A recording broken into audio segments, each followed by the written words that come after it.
Hey guys, got some breaking news here from Hal Turner as Iran suspends the Memorandum of Understanding, or the MOU for short.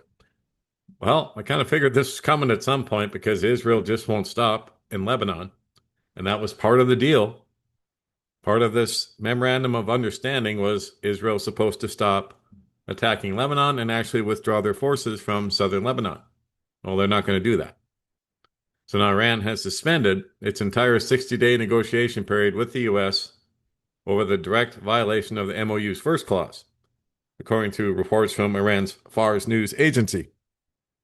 Now, Iran says Israeli attacks on southern Lebanon constitute a breach less than 24 hours after the MOU was electronically signed. Well, everyone knew they were going to do that, but everyone just seemed to want to pretend they wouldn't. Of course, Israel was going to continue the war. Iran's negotiating delegation had already been preparing to depart for Switzerland to launch the first round of talks before Iran made the decision to suspend the entire trip. Urgently, Iran makes it clear it will also not unilaterally fulfill its commitments. Until Iran is fully assured Israeli attacks on Lebanon have stopped and the U.S. has practically adhered to the first clause obligations, talks remain canceled. And the vice president slams the Israeli cabinet. U.S. Vice President J.D. Vance slammed the remarks coming out of Israel regarding the memorandum of understanding and also remarks by Israeli cabinet members about President Trump. And so I watched this earlier, but I'll watch it with you guys now. Here's what Vance had to say about Israel today. Saying something to somebody else that he's not saying to me.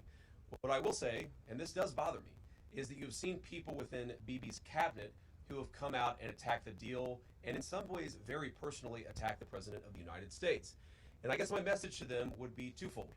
Number one, Donald J. Trump is the only head of state in the entire world who is sympathetic to the nation of Israel at this moment in time. And he happens to be the head of state of the world superpower. If I was in the cabinet of the Israeli government, I might not be attacking the only powerful ally that I have anywhere left in the entire world. And the second message I would give to some of those cabinet members, Bibi, to his credit, has not gone down this path, but to some of these cabinet members in Israel who are attacking the President of the United States, the other thing that I would say is that over the last 3 months, two-thirds of the defensive weapons that have protected your homeland have been built by American hands and paid for by American tax dollars. The problem for Israel is not Donald J. Trump. And anybody in Israel who thinks their biggest problem is the President of the United States needs to wake up and smell the reality of the situation that country is in. Thank you all. Yeah, because without American weapons, they would have folded up and blown away a long time ago. And nonetheless, here we are. We're in the, what I've always said is the slow roll to Armageddon. It began on October 7th, 2023.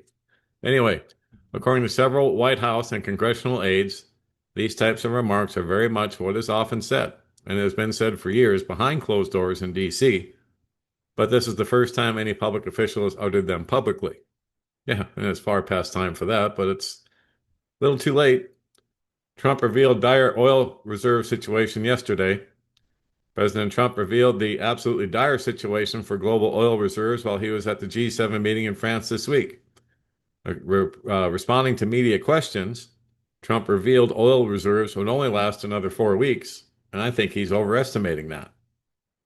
I think we're already, well, like it was reported yesterday, tank bottom was reached in Cushing, Oklahoma yesterday. How much fuel is actually left? Oil reserves? 4 weeks maximum. I think that's optimistic myself. I think the rationing will begin shortly, especially after today and this announcement.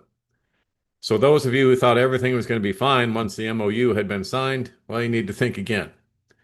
Readers are advised in the strongest terms possible to make certain you have emergency fuel properly and lawfully stored and blah, blah, blah. Because, yeah, this could start up anytime. This war could restart at any time. So if Hal is right and the oil flow is stopped again today after less than one full day of shipping, then 4 to 5 weeks from now, the crap will hit the fan in terms of fuel shortages. In the interim, the prices will skyrocket. Yeah. You need to be prepared to get through as best you can, and that means getting spare fuel now while you still can, and if you have the storage capacity to do so. and do it properly and lawfully, like Hal said. But yeah, this will not end, guys, until Armageddon, the final battle, takes place. And it's all is kind of being set up right now. But it's going to be all nations, including the United States. Zechariah 14:2 says, "For I will gather all nations against Jerusalem to battle, and the city shall be taken, the houses rifled, and the women ravished, and half of the city shall go forth into captivity, and the residue of the people shall not be cut off from the city." And verse 3 says, "Then the Lord shall go forth and fight against those nations as when he fought in the day of battle." And there you go. But all nations will be gathered against Jerusalem to battle eventually, including the United States. And that's why the vice president said what he said today, because that stage is beginning now. And that'll be it for now. God bless. Take care. Johnny Storm, Don't Speak News.